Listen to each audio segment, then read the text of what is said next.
Hello students, welcome to the channel you academy. माझं नाव आहे उदय अहिरे. आज मी तुमच्यासाठी अत्यंत महत्वाचा घटक घेऊन आलो आहे. त्याचं नाव आहे इलेक्ट्रो केमिस्ट्री. बघा, तुमच्या एक्झामच्या दृष्टीने मी हा शॉर्ट रिव्हिजन साठी एक नोट्स बनवलेली आहे व ती आपण आता सविस्तर पाहणार आहोत. जर तुम्हाला त्यानंतरही काही डाऊट असेल तर तुम्ही मला व्हॉट्सअपवर पर्सनली मेसेज करून सांगू शकता. मी त्याचं उत्तर देण्याचा प्रयत्न करेन. बघा मित्रांनो, इथं इलेक्ट्रोकेमिस्ट्रीची डेफिनेशन दिली. Electrochemistry is the branch of chemistry which deals with the interconversion of chemical energy into electrical energy and electrical energy into chemical energy. बघा, दोन वर्ड्स दिलेले आहेत. ती कन्वर्जन म्हणजे एकामधनं दुसऱ्यामध्ये कन्वर्ट करायचं, ट्रान्सफर करायचं. कसं? केमिकल एनर्जीला इलेक्ट्रिकल एनर्जी मध्ये कन्वर्ट करायचं आणि इलेक्ट्रिकल एनर्जीला केमिकल एनर्जी मध्ये कन्वर्ट करायचं. याच्यावर तुम्हाला एमसीक्यू आलेला होता की या डेफिनेशन मधून क्वेश्चन आला होता की समजा केमिकल एनर्जीला इलेक्ट्रिकल एनर्जी मध्ये कन्वर्ट केलं तर त्या प्रोसेसला काय म्हणणार, किंवा इलेक्ट्रिकल एनर्जीला जर केमिकल एनर्जी मध्ये कन्वर्ट केलं तर त्याला काय म्हणणार. असं त्याचं उत्तर होतं इलेक्ट्रोकेमिस्ट्री. किंवा त्यांनी जर सांगितलं असेल इलेक्ट्रोकेमिस्ट्री दिलेलं आहे, मग त्याच्याबद्दल डेफिनेशन दिलेलं असेल चार, त्याच्यातून तुम्हाला निवडायचं आहे. मग काय होणार की chemical energy convert into electrical energy किंवा त्याच्या उलट. आता याच्यामध्ये महत्वाचा घटक असतो इलेक्ट्रोलाइट्स. इलेक्ट्रोलाइट्स म्हणजे काय? The substances that can conduct electricity when they are in molten or aqueous state and undergo chemical change is called electrolytes. बघा, असे सबस्टन्स असतात की जे स्वतः इलेक्ट्रिसिटी कंडक्ट करतात, म्हणजे एका जागेवरनं दुसऱ्या जागेवर पोहोचवतात. त्या घटकांना म्हणतात इलेक्ट्रोलाइट्स. ठीक आहे. मग त्यांची स्टेट कुठली असते? एक तर ते एक्वेस मध्ये असतात किंवा मोल्टन मध्ये असतात. आपण पाहिलं असेल स्ट्रक्चर दिलेलं असतं, एक बीकर असतो, त्याच्यामध्ये दोन इलेक्ट्रोड असतात आणि ते कशामध्ये असतात? वॉटर मध्ये डीप केलेले असतात. मग वॉटर म्हणजे एक सोल्युशन असतं, मग ते एक तर मोल्टन मध्ये असतं किंवा एक्वियस मध्ये असतं. मग त्या सोल्युशनलाच इलेक्ट्रोलाइट म्हणतात, कारण त्याच्या थ्रू इलेक्ट्रिसिटी कॅरी होते किंवा कंडक्ट होते, म्हणून त्यांना इलेक्ट्रोलाइट्स असं म्हणतात. मग आता बघा, depending upon the degree of ionization, म्हणजे प्रत्येक इलेक्ट्रोलाइटचे जे आयोनायझेशन स्पीड असेल ती वेगवेगळी असेल ना, काहींची कमी असते काहींची जास्त असते, मग त्याच्यावर त्यांचे टाइप्स डिपेंड आहेत. बघा, त्याच्यामध्ये आहे स्ट्रॉंग इलेक्ट्रोलाइट आणि एक असतो वीक इलेक्ट्रोलाइट. मग आता आपण स्ट्रॉंग इलेक्ट्रोलाइट्स बद्दल बघू. The substances which ionized almost completely into ions are known as strong electrolytes and no neutral molecule is formed. बघा, तुम्हाला माहित असेल की स्ट्रॉंग ऍसिड किंवा स्ट्रॉंग बेस आणि वीक ऍसिड आणि वीक बेस यांच्याबद्दल तिथं काय असतं ते बघा. स्ट्रॉंग ऍसिड आणि स्ट्रॉंग बेस याचे एक्झाम्पल दिलेले आहेत. तर स्ट्रॉंग ऍसिड काय करतो, त्याला जर वॉटर मध्ये डिझॉल्व्ह केलं की 100% आयोनाइज्ड होतो पूर्णच्या पूर्ण, आणि मागे एकही अनआयोनाइज सब्जेक्ट सोडत नाही. म्हणजे no neutral molecule is form, एक पण न्यूट्रल मॉलिक्युल राहत नाही तिथं, म्हणजे पूर्णच्या पूर्ण आयोनाइज होतो. म्हणून त्यांना स्ट्रॉंग इलेक्ट्रोलाइट्स असं म्हटलेलं आहे. बेसचं पण ते स्ट्रॉंग बेस कोणता असतो? ज्याला वॉटर मध्ये डिझॉल्व्ह केल्यानंतर 100% म्हणजे ऑलमोस्ट पूर्णच्या पूर्ण आयोनाइज्ड होतो, किंवा सॉल्ट असेल. आता NaCl म्हणजे आपण जे मीठ असतं ते जर वॉटर मध्ये डिझॉल्व्ह केलं की पूर्ण आयोनाइज होऊन जातं, आपल्याला त्याचे आयन दिसत नाही. म्हणून हे सगळे काय असतात? Strong electrolytes. याच्यावर पण एमसीक्यू येऊ शकतो. तुम्हाला जर लिस्ट दिलेली असेल 4-5 ऑप्शन असतील, त्याच्यातनं विचारलं असेल की स्ट्रॉंग इलेक्ट्रोलाइट कुठला आहे, मग तुम्ही काय विचार करायचा की स्ट्रॉंग ऍसिड कुठला आहे, किंवा दिलेल्या पैकी स्ट्रॉंग बेस कुठला आहे, किंवा आयोनिक सॉल्ट कुठला आहे ते निवडायचं आणि त्याच्यावर ठरवायचं की स्ट्रॉंग इलेक्ट्रोलाइट आहे किंवा नाही. मग आता बघा, the equation which involves the ionization of strong electrolytes is represented by only single headed arrow. आता ज्या ठिकाणी स्ट्रॉंग इलेक्ट्रोलाइट्स दाखवलेले असतील ना, तर ते फक्त सिंगल हेडेड एरो. बघा, हा जो एरो दिसतोय ना, हा सिंगल हेडेड एरोने दाखवलेला आहे. मासी रिएक्शन ज्या ठिकाणी असेल त्या ठिकाणी समजून घ्यायचं की स्ट्रॉंग इलेक्ट्रोलाइटला रिप्रेझेंट केलेलं आहे. मग तुम्हाला एमसीक्यू मध्ये जर विचारलं की सिंगल हेडेड एरोने कोणते इलेक्ट्रोलाइट्स रिप्रेझेंट केले जातात, मग त्या वेळेला काय येईल? सिंगल हेडेड एरो म्हणजे स्ट्रॉंग इलेक्ट्रोलाइट्स. ठीक आहे, इथं बघा HCl आणि H2O दिलेला आहे. मग आता हा वॉटर मध्ये H2O, तर इकडनं एक हायड्रोजन निघून या इथं जॉईंट होईल. मग इथं काय होईल? हायड्रोजन 3 होऊन जातील बघा, H3O, आणि हा क्लोरीन जो आहे तो एकटा राहील, त्याच्यावर निगेटिव्ह चार्ज येऊन जाईल. ठीक आहे, मग हे सगळी प्रोसेस काय असते? सिंगल हेडेड एरोने दाखवलेली आहे, स्ट्रॉंग इलेक्ट्रोलाइट्स. आता बघू नेक्स्ट वीक इलेक्ट्रोलाइट. पण त्याच्या अगोदर स्ट्रॉंग इलेक्ट्रोलाइट मध्ये उदाहरण दिलेले आहेत. मग याचे पण 3 टाइप्स आहेत बघा. स्ट्रॉंग इलेक्ट्रोलाइट्स मध्ये नायट्रिक ऍसिड दिलेला आहे, हायड्रोक्लोरिक ऍसिड दिला आहे, H2SO4 म्हणजे सल्फ्युरिक ऍसिड दिलाय. हे 3 काय आहेत? स्ट्रॉंग ऍसिड आहेत. हे म्हणजे स्ट्रॉंग इलेक्ट्रोलाइट्स. आता स्ट्रॉंग बेसिस, आता याच्यावर तुम्हाला जे युनिट टेस्ट झालं होतं त्याच्यामध्ये क्वेश्चन आलेला होता. त्याच्या बघू शकता तुम्ही, KOH हा स्ट्रॉंग बेस आहे, NaOH सुद्धा स्ट्रॉंग बेस आहे, CaOH2 कॅल्शियम हायड्रोक्साइड हा सुद्धा स्ट्रॉंग बेस आहे, आणि बेरियम हायड्रोक्साइड. तर हे KOH किंवा NaOH लक्षात ठेवायचा, आणि ते इथं हे तिघ ऍसिड तुम्हाला लक्षातच राहतील. फक्त आता बघा आयोनिक सॉल्ट्स मध्ये NaCl जो आपण सोडियम क्लोराईड म्हणतो तो KBr, आणि इथं MgCl2. तर हे तिघी काय असतात? Strong electrolytes. ठीक आहे, मग कारण काय आहे? They possess high degree of ionization, म्हणजे त्यांना जेव्हा आपण वॉटर मध्ये डिझॉल्व्ह करू त्यांची डिग्री ऑफ आयोनायझेशन एकदम हाय असतं, म्हणजे 100च्या 100% पूर्णच्या पूर्ण आयोनाइज्ड होतात. ठीक आहे, आता याच्या ऑपोजिट काय असणार आहे सगळं वीक इलेक्ट्रोलाइट्स मध्ये बघा. The substances which ionize to a very small extent into ions are known as weak electrolytes and neutral molecule is formed. म्हणजे बघा की समजा एखादं ऍसिड घेतलं आपण, ते वॉटर मध्ये डिझॉल्व्ह केलं, ते 100च्या 100% जे आहे ना आयोनाइज्ड होत नाही. समजा त्याचा 70% भाग आयोनाइज झाला, मग उरलेला काय असेल? 30% भाग असेल ना. मग तो 30% भाग म्हणजे काय असतो? न्यूट्रल मॉलिक्युल असतो. मग तो आपल्याला दिसू शकतो. मग याचा अर्थ ते काय झालं? वीक ऍसिड झालं. ठीक आहे, मग त्याला इलेक्ट्रोलाइट्स म्हणून वापरणार आहे, म्हणून त्याला काय म्हणतात? Weak electrolytes. ठीक आहे, मग आता बघा स्ट्रॉंग मध्ये आपण सिंगल हेडेड एरोने दाखवत होतो त्याची रिएक्शन. मी इथं काय दिलंय? The equation which involves the ionization of weak electrolytes is represented by double headed arrow. म्हणजे बघा दोन हेड असलेला एरोने त्याला दर्शवत आहे. आता हा याच्यावर जर एमसीक्यू आला तर तुम्ही सांगू शकता ना की जर वीक इलेक्ट्रोलाइट असेल तर त्याला आपण डबल हेडेड एरोने रिप्रेझेंट करतो, किंवा त्या उलट तुम्हाला असं एमसीक्यू विचारला की डबल हेडेड एरो असलेला रिप्रेझेंट सॉरी डबल हेडेड एरोने कुठला इलेक्ट्रोलाइट रिप्रेझेंट करू शकतो, मग तो कुठला येईल?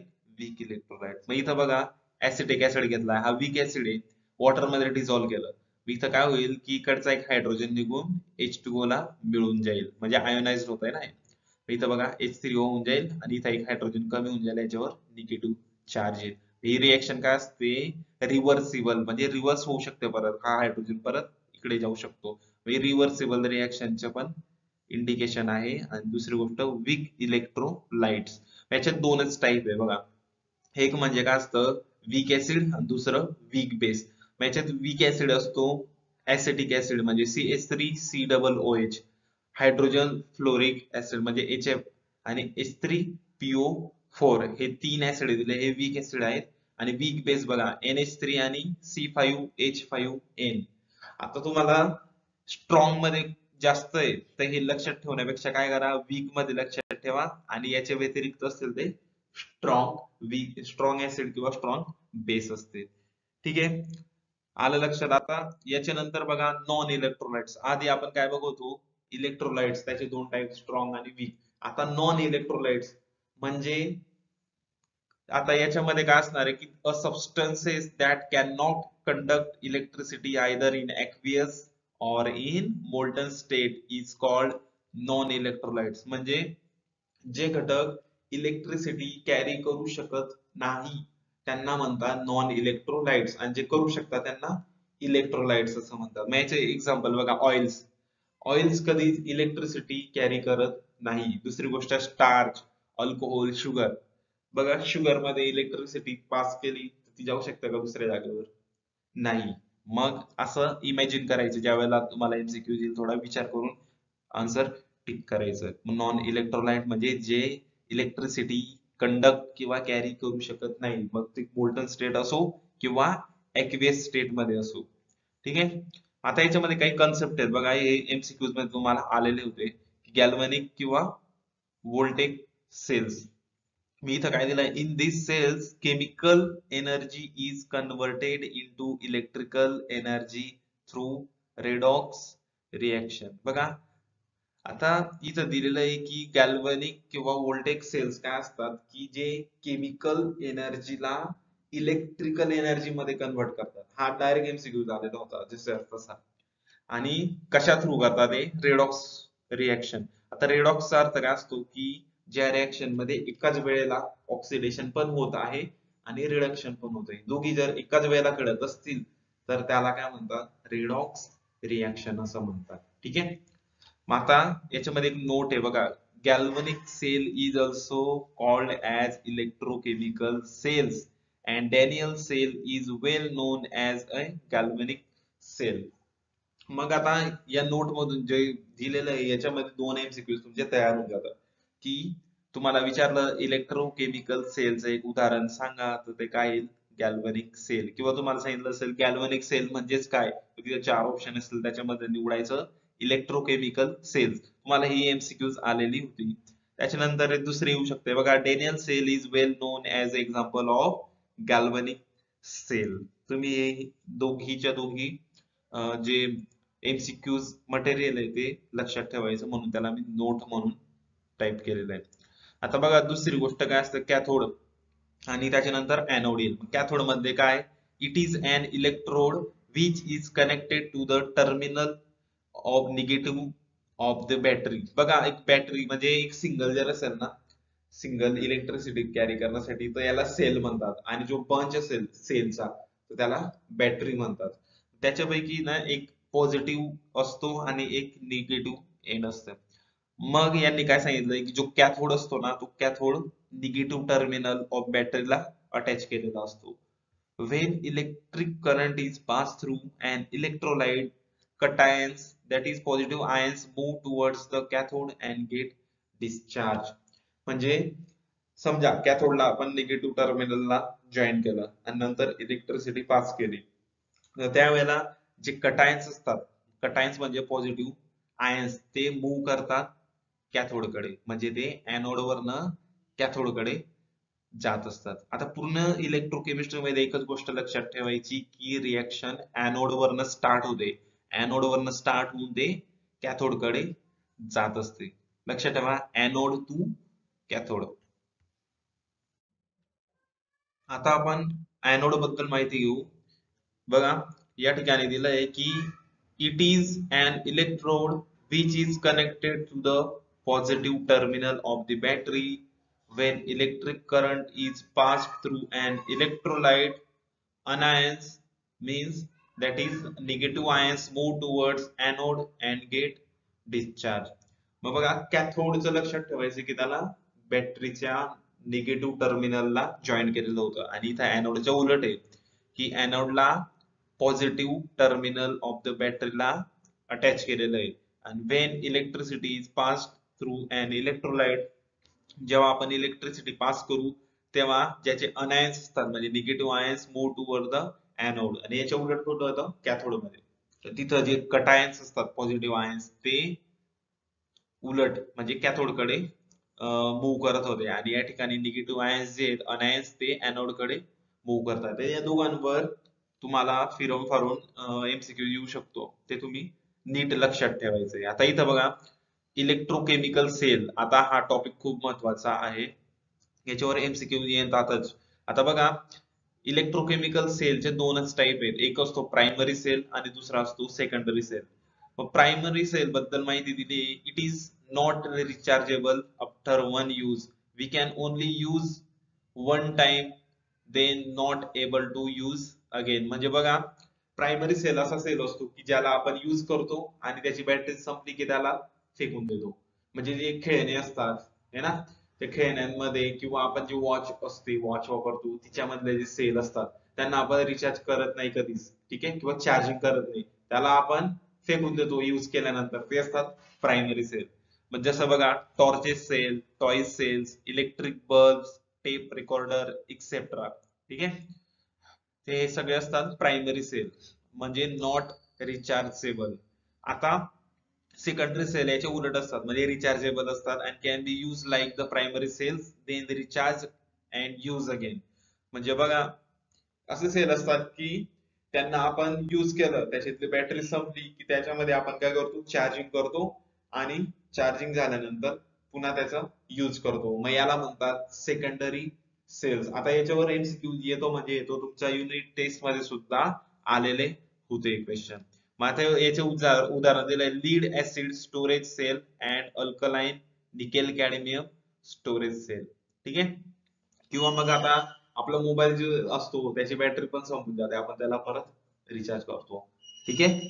मग लक्षात ठेवा, इलेक्ट्रोकेमिकल सेलचे दोन टाईप आहे, एक असतो प्रायमरी आणि दुसरा असतो सेकंडरी. आता याच्यानंतर बघा, इलेक्ट्रोलायसिस बद्दल दिलेली आहे माहिती, की इलेक्ट्रोलायसिस म्हणजे काय. When electric current is passed through an electrolyte, ions move towards either one of the electrodes depending upon their charge and get discharged. This is called electrolysis. म्हणजे बघा, की ज्या वेळेला आपण जे इलेक्ट्रोलाइट सोल्युशन असेल त्याच्यावर इलेक्ट्रिसिटी पास केली, तर मग त्यावेळेला आहे ना, त्याचे दोन इलेक्ट्रोड असतात, त्यांच्यापैकी कुठलाही एका इलेक्ट्रोडच्या चार्ज वर डिपेंड आहे, म्हणजे तो एनोड असायला पाहिजे, ठीक आहे. मग तिथून इलेक्ट्रिसिटी पास केल्यानंतर जे आयन्स असतात ते मूव्ह करायला लागतात, मग एनोड कडनं कॅथोड कडे. एनोड वर कुठला चार्ज असतो तो लक्षात ठेवायचा, म्हणजे काय होईल की एनोड कडनं कॅथोड कडे ट्रान्सफर होतात. मग त्याच्या असं फिक्स नाही की लेफ्ट साइडला एनोड असेल किंवा राईट साइडला एनोड असेल. एनोड काय असतो, चार्जवर डिपेंड असतो. मग जसंही आपण विचार करू की इलेक्ट्रॉन्स कुठून कुठे मूव्ह करत आहेत, तर याचा अर्थ काय असतो की जिथून स्टार्ट होईल रिएक्शन मूव्ह व्हायला तो एनोड असतो आणि एनोड कडनंच नेहमी कॅथोड कडे रिएक्शन होत जाते. मग त्याला म्हणतात इलेक्ट्रोलायसिस, कारण इलेक्ट्रिसिटीमुळे हे इलेक्ट्रॉन्स इलेक्ट्रोलाइट्स थ्रू मूव्ह करत आहेत, म्हणून त्याला इलेक्ट्रोलायसिस म्हणतात. In the electrolytic cell, the negative ion moves toward anode while positive moves toward cathode and get discharged. This is called electrolysis occurs. बघा, इलेक्ट्रोलाइटिक सेल दिलाय, लक्षात ठेवायचं, इलेक्ट्रोलाइटिक सेल मध्ये negative ions move toward anode, negative ions anode कडे जातात आणि positive cathode कडे जातात, याला म्हणतात इलेक्ट्रोलायसिस. आता परत दिलंय, in electrolysis the negative terminal of the battery supplies electron to cathode. This flow of electron passes through the electrolyte from cathode to anode. याच्यावर सुद्धा तुम्हाला एमसीक्यूज आलेला होता की इलेक्ट्रोलायसिस होत असताना निगेटिव्ह टर्मिनल कडनं कुठल्या इलेक्ट्रोड कडे आयन्स मूव्ह होतात. मग बघा, निगेटिव्ह कडून कॅथोड कडे जातात, म्हणजे बघा कॅथोड टू एनोड म्हटलेलं आहे इथं, ठीक आहे, from cathode to anode electrolysis. आता या दोन घटक वेगवेगळे आहेत, नेहमी एनोड कडनं कॅथोड कडे जातात, आता कॅथोड कडनं एनोड कडे म्हटलेलं आहे. आता बघा, ऍप्लिकेशन ऑफ इलेक्ट्रोलायसिस, याच्यावर तुम्हाला हमखास एमसीक्यूज येईलच. आता बघा, इलेक्ट्रोप्लेटिंग दिलंय पहिलं ऍप्लिकेशन, दुसरं रिफायनिंग, टायपिंग आणि मेटलर्जी. मग आता याच्यामध्ये आपण फर्स्ट बघू की इलेक्ट्रोप्लेटिंग दिलेलं आहे. बघा, इलेक्ट्रोप्लेटिंग काय असतं, a process in which a thin film of superior metal is deposited on the surface of a base metal with the help of electricity is non as electroplating. म्हणजे बघा, की समजा माझ्याकडे एक मेटल आहे, आयरन, ठीक आहे, तो लवकर करोजन होईल, त्याचं ऑक्सिजन असेल किंवा वॉटर असेल, त्याला वाचवण्यासाठी आपण काय करू की दुसरा सुपेरियर मेटल, समजा सिल्वर घेतला किंवा कॉपर घेतला तर त्याचा जर लेप लावला आपण त्याच्यावर तर तो लवकर कोरोजन होणार नाही. म्हणजे तो मेटल आयरन पेक्षा काय आहे, सुपेरियर आहे. म्हणजे आयरन पेक्षा सुपेरियर कुठला आहे, गोल्ड, सिल्वर, कॉपर, तर त्यांचे लेप लावले जातात. त्याला काय म्हणतात, इलेक्ट्रोप्लेटिंग. पण हे कसं कसं करणार, की इलेक्ट्रिसिटी पास करायची आणि एनोड कडनं जे इलेक्ट्रॉन्स असतील ते सगळे काय होतील, कॅथोडवर डिपॉझिट होईल. म्हणजे आपल्याला जो मेटल वाचवायचं आहे त्याला कॅथोडवर ठेवू आपण. म्हणजे एनोड कडनं रिएक्शन होईल आणि कॅथोड कडे मूव्ह होईल. ठीक आहे, याला प्रोसेसला म्हणतात इलेक्ट्रोप्लेटिंग. मग याच्यामध्ये विचारू शकतो तुम्हाला की समजा ही डेफिनेशन देतील, a process in which a thin film of superior metal is deposited on the surface of the base metal with the help of electricity is known as. मग हे 4 नाव दिलेले असेल त्याच्यापैकी तुम्हाला म्हणायचं आहे इलेक्ट्रोप्लेटिंग. दुसरं रिफायनिंग. बघा आता रिफायनिंग मध्ये वर्ड दिलाय रिफाईन करायचं, म्हणजे process of converting impure metal into extra pure metal by passing electric current is non as electro refining. म्हणजे बघा, म्हणजे इम्प्युअर मेटल जे असेल ना त्याला प्युअर करायचं काम करतं. म्हणजे इम्प्युअर तर नसतं. म्हणजे कसं आहे की जे मेटल असतं एकदम थोडंफार त्याच्यावर लेअर चढलेला असतो, ठीक आहे, तो फक्त आपल्याला काढायचा असतो. मग त्या प्रोसेसला रिफायनिंग म्हणतात. ठीक आहे, म्हणजे एक्स्ट्रा प्युअर मेटल बनवायचं असतं आपल्याला. आता इलेक्ट्रो टायपिंग मध्ये हा वर्ड दिला typing, the process of use for printing like newspaper printing, currency note printing by electrolysis process is called इलेक्ट्रोटायपिंग.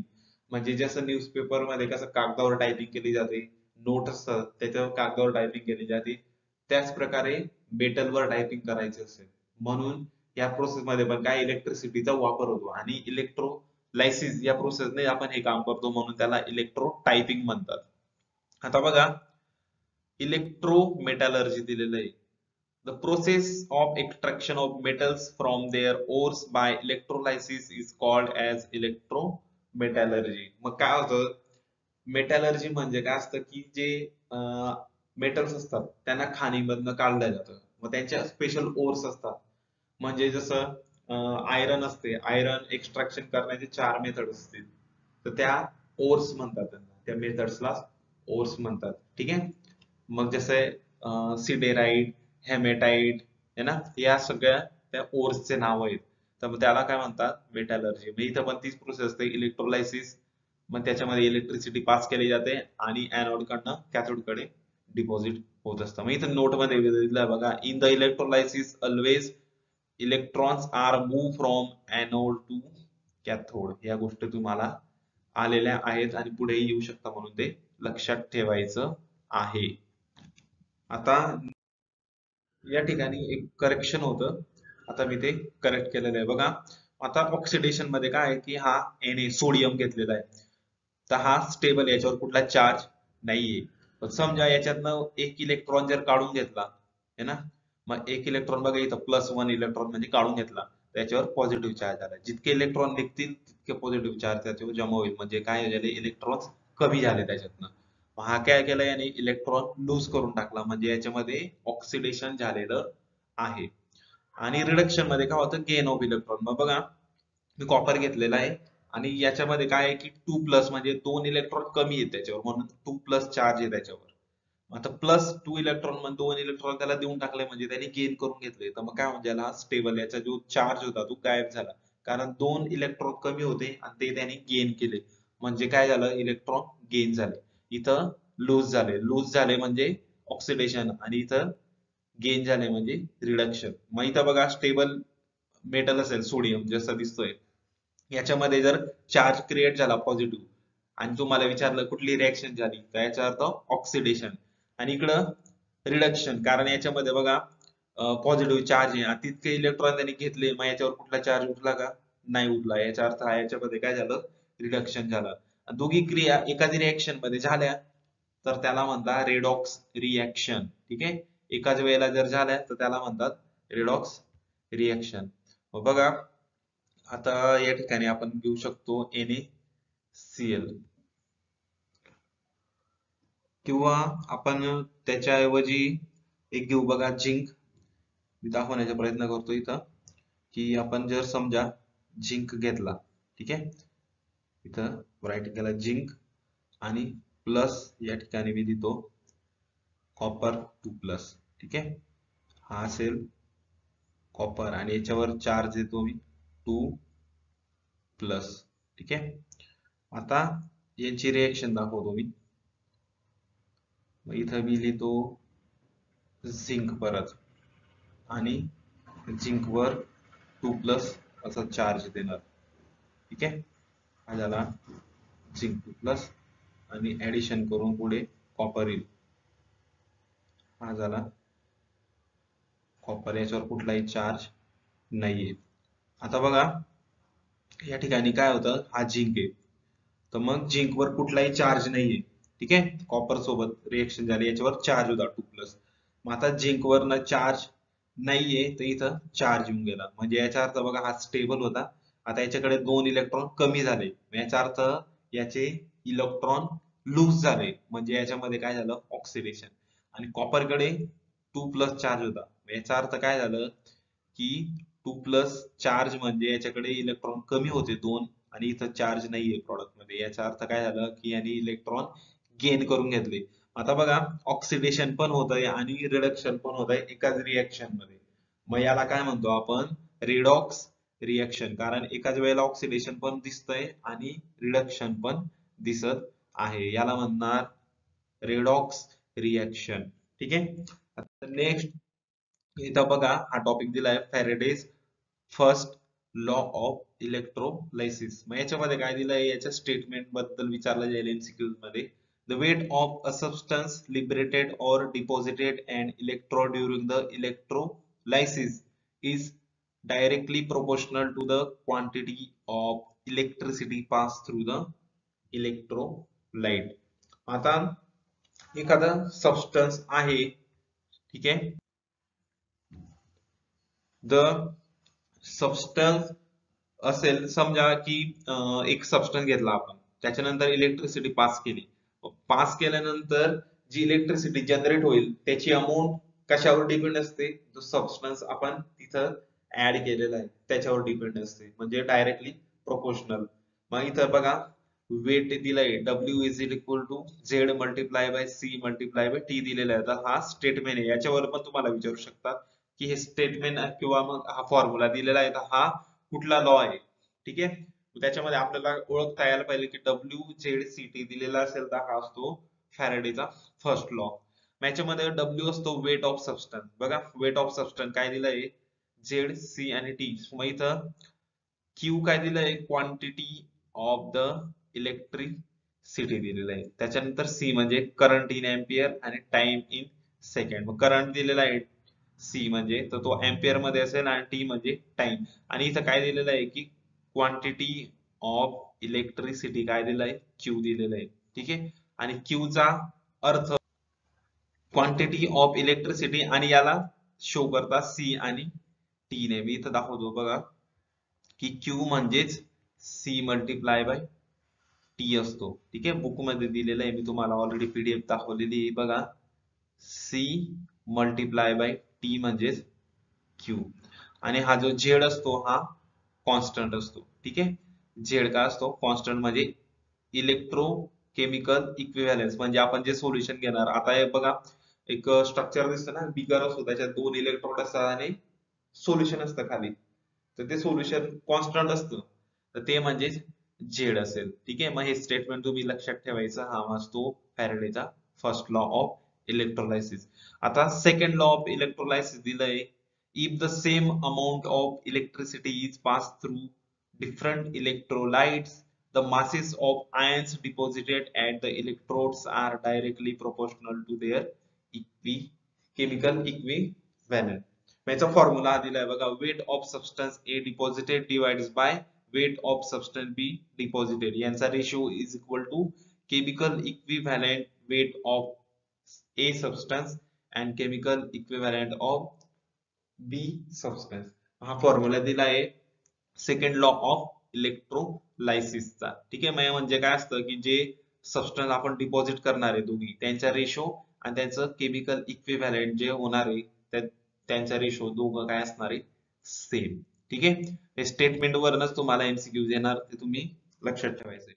आता नेक्स्ट बघा, काही क्वेश्चन होते जे तुम्हाला कन्फ्युज करत होते, त्याचे उत्तर तुम्ही चुकीचं दिलं होतं युनिट टेस्ट मध्ये. तर मी काही लिहून ठेवलेलं बघा. याच्यामध्ये फर्स्ट दिलाय की इलेक्ट्रोलायटिक कंडक्शन ड्यू टू, हा जर एमसीक्यू झाला त्याच्यात काय दिलंय, migration of ions to the oppositely charge electrodes. म्हणजे बघा, कॅथोड निगेटिव्ह कडे जातो, कॅथोड कडे कुठला पॉझिटिव्ह चार्ज असतो आणि तो निगेटिव्ह म्हणजे एनोड कडे डिपॉझिट होतो, आणि त्याच्या उलट जो एनोड असतो तो कॅथोड कडे डिपॉझिट होतो, म्हणून ऑपोजिटली चार्ज इलेक्ट्रोड. आता NaOH is a strong base दिलेला आहे, इट इज आयोनाइज कम्प्लिटली. मग स्ट्रॉंग बेस कशामुळे आहे की NaOH ला पण वॉटर मध्ये डिझॉल्व्ह केलं की ते काय होतात, Na आणि OH कम्प्लिटली डिझॉल्व्ह होऊन जातात 100%, म्हणून त्याला स्ट्रॉंग बेस म्हटलेलं आहे. आता ऍसिटिक ऍसिड वीक आहे, कारण बघा आताच बघितलं ऍसिटिक ऍसिड काय असतं की पूर्णपणे 100% आयोनाइज होत नाही, त्याचा काही भाग अनआयोनाइज राहतो, म्हणजे न्यूट्रल मॉलिक्यूल फॉर्म करतो लिक्विड मध्ये. आता pure water does not conduct electricity, ते प्युअर वॉटर असतं ते इलेक्ट्रिसिटी कधीच कंडक्ट करत नाही, because it is not completely ionize, त्याच्यामध्ये आयन नसतात. जेव्हा आयन प्रेझेंट असते तरच इलेक्ट्रिसिटी कंडक्ट होऊ शकते. आता बघा, the electrode potential is the tendency of metal either lose or gain electron. मग इलेक्ट्रोड पोटेन्शियल काय करतं, त्याची टेंडन्सी काय असते की एक तर लूज ऑफ इलेक्ट्रॉन करेल किंवा गेन ऑफ इलेक्ट्रॉन करेल. एक कॅथोडच्या जागेवर असतो, एक एनोडच्या जागेवर असतो ना. तर मग दोघांपैकी एक काय करेल, लॉस ऑफ इलेक्ट्रॉन, आणि दुसरा काय करेल ऑटोमॅटिकली त्याच्या ऑपोजिट म्हणजे गेन ऑफ इलेक्ट्रॉन. आता बघा, an electrochemical cell chemical energy convert into electrical energy. मग इलेक्ट्रोकेमिकल सेल बद्दल विचारलं तर तो काय करतो, केमिकल एनर्जीला इलेक्ट्रिकल एनर्जी मध्ये कन्वर्ट करतो. आणि बॅटरी बद्दल दोन वेगवेगळे एमसीक्यू झाले होते. माझ्या बॅटरी बद्दल काय दिलंय, हे सुद्धा chemical energy convert into electrical energy. Same electrochemical cell पण बॅटरी पण तेच काम करते. आता during electrolysis of copper sulphate solution दिलेलं आहे बघा, याच्यात दिले copper is deposited at cathode, म्हणजे कॉपर एनोड कडनं निघून कॅथोड कडे डिपॉझिट होतो. Electrochemical cell is based on, इथं स्पेलिंग चुकली, सेल आहे. Electrochemical cell is based on redox reaction. बघा आता रेडॉक्स रिएक्शन मी सांगितलं की एकाच वेळेला ऑक्सिडेशन पण होतं आणि रिडक्शन पण होतं. मग ऑक्सिडेशन म्हणजे इलेक्ट्रॉन निघून जातात आणि दुसऱ्या ठिकाणी जमा होतात, म्हणजे जिथून निघतात तिथं ऑक्सिडेशन आणि जिथं जमा होतात तिथं रिडक्शन. मग हे सगळं कशामुळे होतं, इलेक्ट्रोकेमिकल सेल त्याच्यावर डिपेंड असतो. आता इन्सुलेटर हे ना थर्ड चॅप्टर मध्ये सुद्धा आलेलं आहे, पेंड वॉर्निशेस वगैरे. तर इन्सुलेटरचा अर्थ काय असतो की इलेक्ट्रिसिटी कंडक्ट करत नाही, म्हणजे आपण त्याला नॉन इलेक्ट्रोलाइट सुद्धा म्हणू शकतो. ठीक आहे. आता नेक्स्ट मध्ये दिलंय बघा, the reaction of galvanic cell काय असते, स्पॉन्टेनियस. आता हे दोन हायली इम्पॉर्टंट आहे बघा. The reaction of galvanic cell काय असतं, स्पॉन्टेनियस असतं, आणि the reaction of electrolytic cell काय असतं, नॉन स्पॉन्टेनियस असतं. हे दोन वर्ड लक्षात ठेवायचे. आता एनोड वर काय होतं, more negative value of reduction potential. मग एनोड मध्ये काय असतं, more negative value of reduction potential. आणि ऑक्सिडेशन ऑकर्स ऍट एनोड. मग एनोड मध्ये ऑक्सिडेशन होतं, म्हणजे इलेक्ट्रॉन तिथून निघतात आणि कॅथोड वर जमा होतात, म्हणजे तिथं रिडक्शन होतं. मग आता इलेक्ट्रोकेमिकल सेल रिएक्शन काय असतं, electrons move from anode to cathode. प्रत्येक वेळेला हेच वाक्य सांगतो मी, from anode to cathode. Electrolytic conduction due to migration of ions to the oppositely charge ions. ठीक आहे, स्टार्टिंगला जे एमसीक्यू घेतला त्याच्यामध्ये पण दिलंय. आता हे एक लक्षात ठेवा की 1 फॅरेडे म्हणजे किती कॉलम्स असतात. ठीक आहे, तो 1 फॅरेडे म्हणजे 96,500 कॉलम्स असतात. आता हे सगळे टॉपिक मी तुम्हाला कव्हर केले इन शॉर्ट. जर तुम्हाला काही अडचणी असतील तर तुम्ही मला कॉल करू शकता किंवा व्हॉट्सअपवर मला मेसेज करून सांगू शकता. ठीक आहे. Best of luck for your final exams. Thank you.